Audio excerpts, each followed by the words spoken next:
আরেক গে করে দেবো এই মোট অঙ্ক যে সাবজেক্টের জন্য 2 কেজি করে দেবো এবং যদি মুখস্থ করিলস সেগুলোর তুমি অঙ্ক দিতে পারবি। যাই হোক, এখন প্রবলেম 2, এটাও 2016 সালে আছে বোর্ড কোশ্চেনে। From the following balance North Bank LTD prepare income statement for the year end December. এতটা এটা করতে গিয়েছে ইনকাম স্টেটমেন্ট। ইনকাম স্টেটমেন্টের কাজ কি? আয় এবং ব্যয়। ইনকাম মানে আয় আর ব্যয় তো এক্সপেন্স। তাহলে ইয়েতে কি দিছে?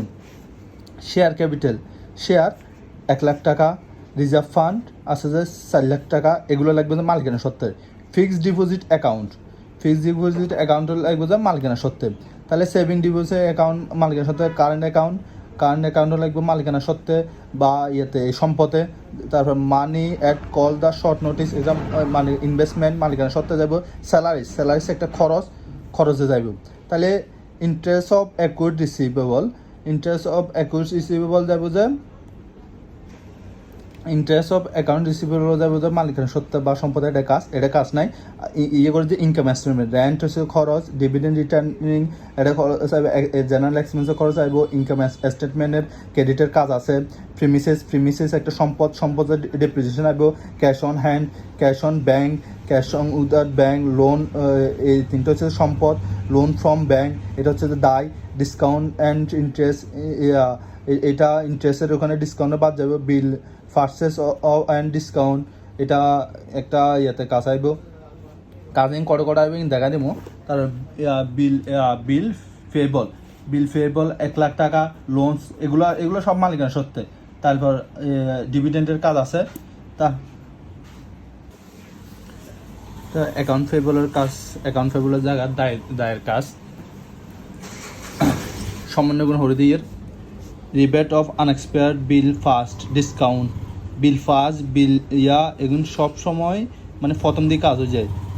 বিল দিলে কিনে সবসময় ইয়াতে কাজ হয়। এই পার্সেস থাকলে সেলস থাকলে কিনে কাজ হয় এন্ড দেখা দিব। তারপর ডিসকাউন্ট এত টাকা। প্রভিডেড 5% ডেপ্রিভেশনের কাজ সব সময় তাই আয় ব্যয় বিবরণী তাই মানে ইনকাম স্টেটমেন্ট আই।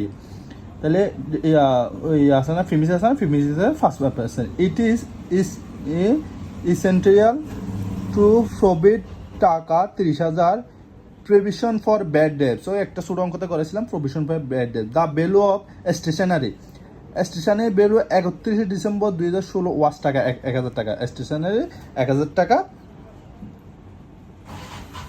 টাকা বাদ দিতে হবে মানে 1,000 টাকা অগ্রিম দিয়ে দিচ্ছে। Rent for 2025 was not an এরে বা 2 মান্থ রেন্ট মানে 2 মাসের বাকি আছে। রেন্টের টাকা, রেন্ট মানে খরচ, রেন্টের টাকা বাকি আছে। নট ইট ফেড বাকি আছে। ডিরেক্টর ফিস 1,000 টাকা টু বি ফেড মানে 1,000 টাকা আরো ফেড করতে হবে। তাহলে এটাও লগে যোগ করবো কি মানে ডিরেক্টর ফিস খরচ আছে লগে যোগ করবো। তারপর ওই এটা যোগ করবো যে কি ওই এটা রেন্টের লগে যোগ করবো। স্টেশনারি এক্সপেন্স জেনারেল এক্সপেন্সের সাথে কাজ হয়। ঠিক আছে, আমি অঙ্ক করতে বুঝা দিয়ে। এই অঙ্কটা হচ্ছে যে ইনকাম স্টেটমেন্টের যে প্রফিট লস অ্যাকাউন্ট করেছিলাম ওটার ফুল ফর্ম মানে ওটা হচ্ছে শর্ট ফর্ম। এটা ইনকামটা দেওয়া ছিল, অপারেটিং এক্সপেন্সটা দেওয়া ছিল, ট্যাক্সের কাজ করছি গেছে। এটা আরও ভালো করে বুঝতে হলে আনলেখা যদি বোঝানো যায় বা কিছু যদি বুঝতে বেশ সময়। প্রবলেম নম্বর 2, তাহলে এটা ইনকাম স্টেটমেন্ট অঙ্ক। ইনকাম স্টেটমেন্ট এখানে ডেট দিলাম, এখানে ব্যাংক এখানে নাম ABC ব্যাংক সাদা মানে একটা ধরলাম। তাহলে এটা পার্টিকুলার লিখতে হবে, পার্টিকুলার। তাহলে টাকা। তাহলে ইনকাম স্টেটমেন্ট প্রথমে আসবে কি ইনকাম, ওই যে করে দিলাম ইনকাম। তাহলে ইনকামই খুঁজে বার করতে হবে না। তাহলে ইয়ে বিজ্ঞানী চাইলাম যে কি ইনকাম আছে। তাহলে ইনকাম আর যদি তো বার করে ইয়ে যদি কোনো ইনকাম না পাই। ডিসকাউন্ট অ্যান্ড ইন্টারেস্ট এটা হচ্ছে একটা ইনকাম। এগুলা ইয়েতে দেওয়া আছে। এই অ্যাডে ইনকামের থেকে কী ইনকাম আইতে পারে গড়তে দেওয়া আছে। একটু করে দরকার হলে ডিসকাউন্ট একটা ইনকাম। তাহলে এই যে ডিসকাউন্ট অ্যান্ড ইন্টারেস্ট, তাহলে ইনকামের টাইটেল দিলাম ডিসকাউন্ট অ্যান্ড ইন্টারেস্ট। এটা একটা যখন ইনকাম, ডিসকাউন্টের যখন ইনকাম কাজ আছিল, তাহলে ডিসকাউন্ট ইনকামে আবার rebate to unexpected bills pass and discount এত টাকা, মানে 10,000 টাকা ডিসকাউন্ট ফাঁস হয় না। তাহলে এটার মানে ডিসকাউন্টের টাকা কত? 6,50,000। তাহলে মাইনাস ডাইরেক্ট যে লেগুর সমন্বয় দিয়ে আছে সেই লেগুর লিখে দিলাম, রিবেটেড অন আনএক্সপেক্টেড ডিসকাউন্ট কত টাকা? 10,000 টাকা। 10,000 টাকা, তাহলে 10,000 টাকা বাদ দিলাম। 10,000 টাকা বাদ দিলে ওই কত? 4,40,000। তাহলে ইনকামের দেখে যে আর কোনো কাজ নাই, ইনকামের কোনো আর যখন কাজ নাই, এটার নাম হবে যে কি? নেট ইন্টারেস্টের করছি না, ইন্টারেস্ট ইনকাম এটার নাম। যদি না দিলেও সমস্যা নাই। আচ্ছা যাই হোক, এবার দিলাম যে মাইনাস অপারেটিং এক্সপেন্স। অপারেটিং এক্সপেন্সের প্রতিটা টাইটেল এখানে দেওয়া থাকলেও আমি একটা শর্ট দুই এখান কথা কই দিই। অপারেটিং এক্সপেন্স সব ধরনের খরচ হচ্ছে যে এক্সপেন্স হচ্ছে যে অপারেটিং এক্সপেন্স। তাহলে অপারেটিং এক্সপেন্সে আর কি চাইতে হইব? ইয়ানের চাইতে হইব যে কিছু আছে না, তাহলে ফিক্সড ডিপোজিটে নাই, মানি নাই, ইনভেস্টমেন্ট, স্যালারিস কী কইছিলাম? স্যালারিসটা একটা এক্সপেন্স করছিলাম। তাহলে অপারেটিং এক্সপেন্সে যাই রে স্যালারিস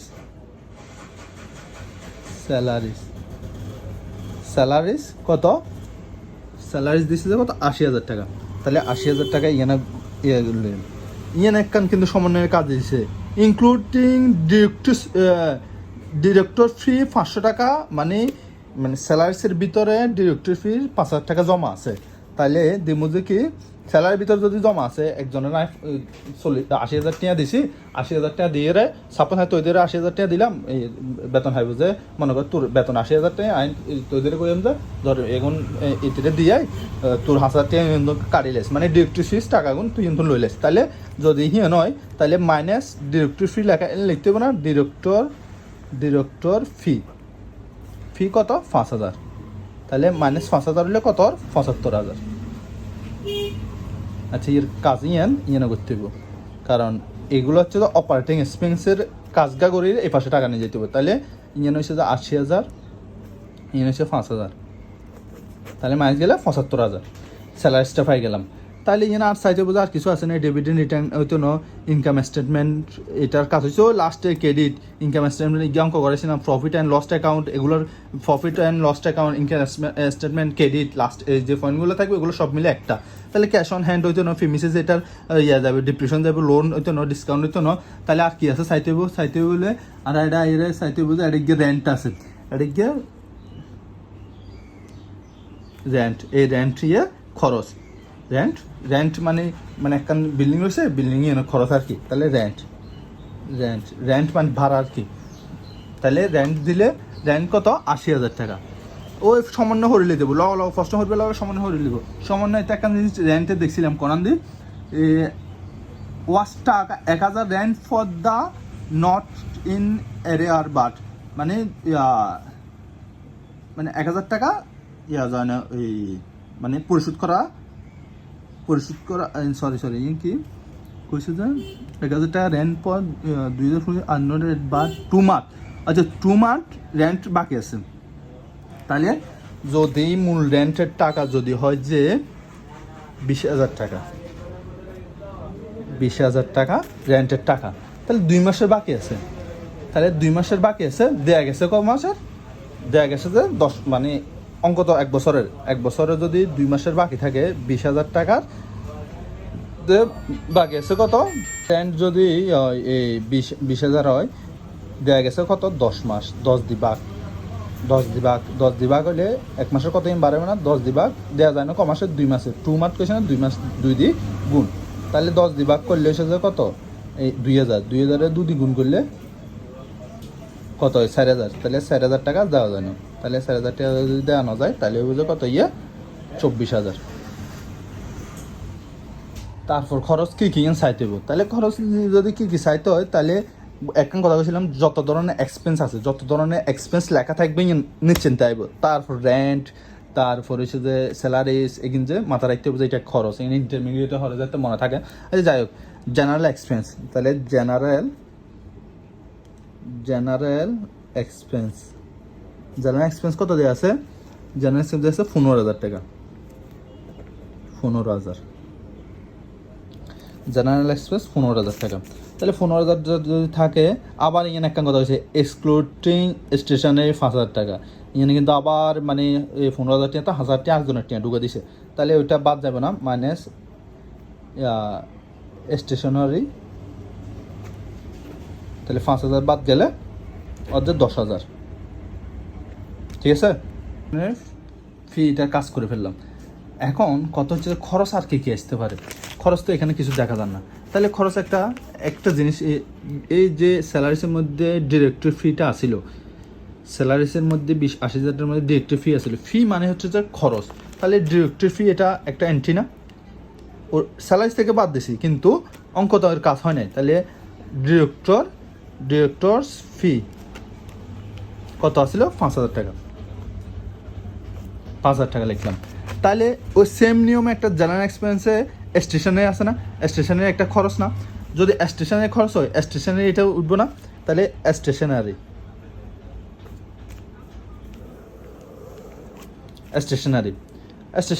ইয়ান তুললাম। কিন্তু আরাম প্রশ্ন পড়ার সাথে সাথে মাইন্ডে রাখতে হবে যে আমি ইয়াতে কী দেখছিলাম, এই সমন্বয়ের মধ্যে কী দেখছিলাম। তাহলে সমন্বয়ের মধ্যে একখান জিনিস আমরা যদি চাই, আর একখান জিনিস দেখছিলাম, এই যে দ্য বেল অফ স্টেশনে অন 31 ডিসেম্বর 2016 ওয়াজ টাকা 1,000 টাকা, মানে বছর শেষে আরও 1,000 টাকা স্টেশনের ফি জমা রয়ে গেছে।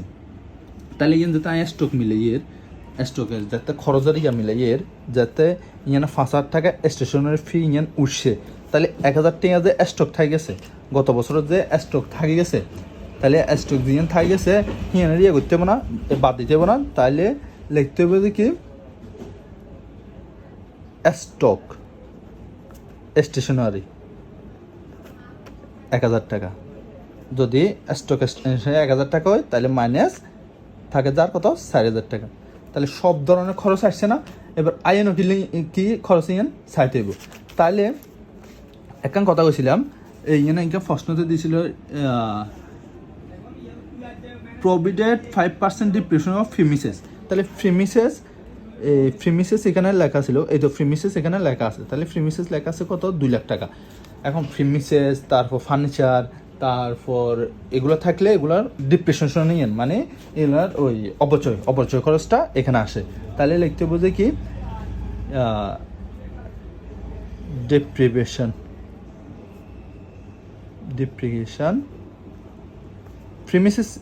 ফ্রিমিসেস ইয়ানো লিখলে হইব, ন লিখলে হইব। আচ্ছা আমি বুঝবেলায় লিখে দিই ফ্রিমিসেস লিখলাম। তাহলে কত আছে 1,12,00,000 টাকা ইন্টু 5%। তাহলে 5% হইলে 12 লাখ টাকার 5% কত ইন মারি দিতে হবে। তাহলে 12 লাখ টাকার 5% হচ্ছে যে 60,000 টাকা। তাহলে 60,000 টাকা একটা এন্ট্রি হয়ে গেল। তাহলে এবার করতে হবে কি যে এগুলোর সবগুলো করছে যে এগুলোর নাম কি ছিল অপারেটিং এক্সপেন্স। সবগুলো যোগ করতে হবে। গিয়ে হচ্ছে যে 75,000 টাকা এন্ট্রি, একটা হচ্ছে যে 24,000 এন্ট্রি, একটা হচ্ছে যে 10,000 এন্ট্রি, একটা হচ্ছে যে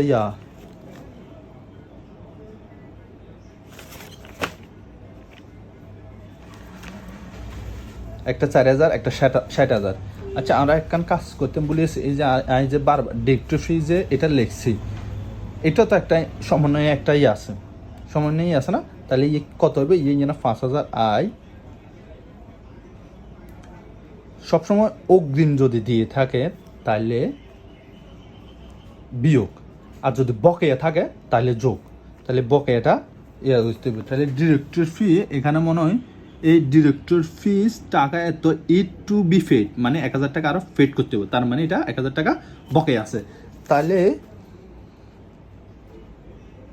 যোগ ডিরেক্টর ফি। এখন আউটসোর্সিং যদি মাথায় রাখি দিই তাহলে এই মনে থাকতো না, কারণ হচ্ছে যে অঙ্ক আগের তুমি করলে আউটসোর্সিং লেখাই মনে থাকতো। তাহলে ইট টু ফেড লিখে দিলাম, ডাইরেক্ট বইতে জানা আছে লিখে দিলাম 1000 টাকা। বা ইংরেজি যদি আউটসোর্সিং লেখন যায়, আউটস্ট্যান্ডিং লেখাটা যায়, তাহলে কিন্তু সারে স্ট্যান্ডার্ড ভাববো। যাই হোক 6000 টাকা এখানে বসাইলাম। তাহলে এগুন বেগুন একটা অপারেটিং এক্সপেন্স না, এই অপারেটিং এক্সপেন্সে যোগ করিয়ে রে এ ভাষায় নিতে না। এর নাম হচ্ছে কি মাইনাস অপারেটিং এক্সপেন্স, মানে এই ইনকাম থেকে অপারেটিং এক্সপেন্স বাদ যাবে। তাহলে 6,40,000 থেকে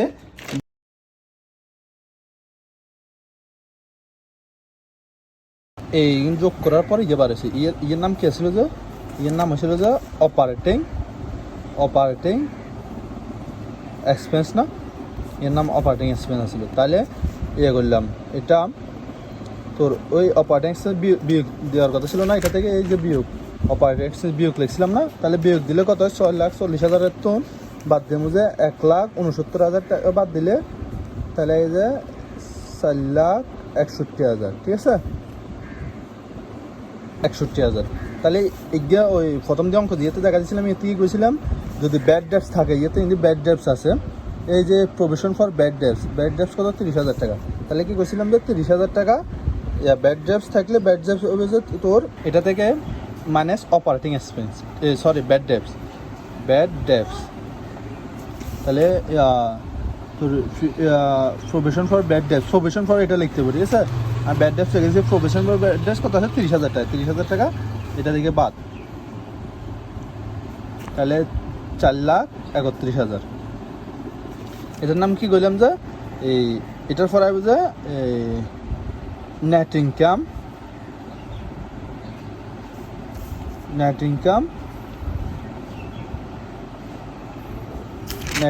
ওই অঙ্ক একটাতে করে দিলাম নেট ইনকাম এই আফটার ট্যাক্স বিফোর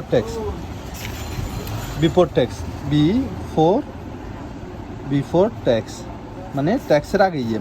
তাহলে এটা আমরা অঙ্ক এতে একখান ভালো করে যাই ভাবি যে এটিতে কোনো ট্যাক্স ছিল না, তা ট্যাক্স না থাকলে আমরা কি দেবো ইয়েনের মনে করে একখান দাগ দিয়ে দিলাম। ইয়ে তোর ইয়ে মনে কর যদি মুখস্থ করে অঙ্ক থাকে বা অঙ্ক করতে মাথাটা ইয়ে, তাহলে এই ফাইলিয়ে দেওয়া লাগে না। তাহলে এদের তো নাই, আর কি ট্যাক্স লেখে ইয়ে শুধু মনে রাখবে লাই ট্যাক্স লেখে ইয়ে করে দিলাম, আবার ইয়ে করে দিলাম, ঠিক আমি বয়া দিলাম ধরে নেট ইনকাম আফটার ট্যাক্স। তাহলে আফটার ট্যাক্সে কত হলে ইয়ে নাম কই দিই, এই যে বাড়বে নেট ইনকাম আফটার ট্যাক্সটা বাড়বে, ইয়ের একটা নাম আছে রিজার্ভ আর কত থাকবে এত, এই রিজার্ভটা লেখা ইয়ে না কাজ আছে আমি দেখা দিয়ে। এবার ইয়েন তো এন্ট্রি ইয়েন আইসে ইয়েনে দুটো রাখে দিবার পরে এবার আইব যে এই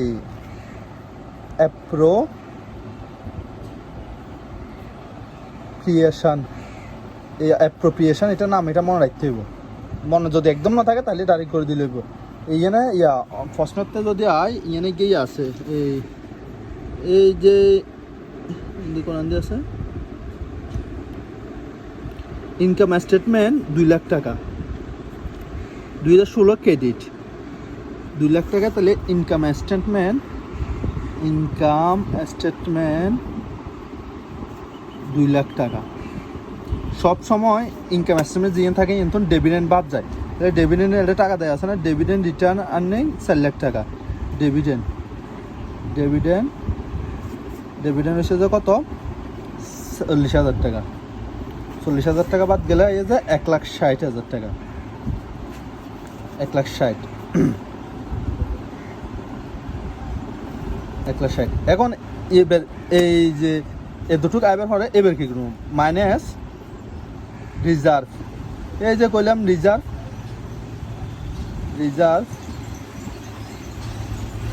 স্টেশনারি রিজার্ভ এর মনে রাখার বিষয়। স্টেশনারি রিজার্ভ এ বার করবো কেমনে, যত অঙ্ক হইব এইটার সাথে 20%, এটারে 20% করতে হবে। 4,31,000 যে অঙ্ক হইব 4,31,000 ইন্টু 20%, 20% নিয়ে কত আইব 86,200, ঠিক আছে। ইয়ে তুমি বাদ গেল, বাদ যাবার হর দিয়ে আইব যে 73,800 তুন বাদ। এই স্টেশনারি রিজার্ভ রেটের তুন 20% দিয়ে ইয়ে 5-এর পরে অ্যামাউন্ট হলে ইয়েরে দিয়ে যোগ, ঠিক আছে না? তাহলে যোগ করলে আইব যে কত, 5,04,800। এটা হচ্ছে রিটার্ন আর্নিং, ঠিক আছে? আর রিটার্ন আর্নিং পর্যন্ত বার করতে হলে রিটার্ন প্রফিট পর্যন্ত বার করতে হলে কাজ শেষ। যদি এটা মাইনাস হইতো, মানে এটা যদি মাইনাস ফিগার হইতো, তাহলে এটা হইতো যে এই কি রিটার্ন লস, মাইনাস প্রফিট হয় যে এরকম, মাইনাস হয় যে হেলে এন্ট্রিও আছে, এই অঙ্ক শেষ। যদি ন বুঝস টুকটাক আর জিজ্ঞেস হরে দিয়ে আমি আবার দরকার করে দেবো।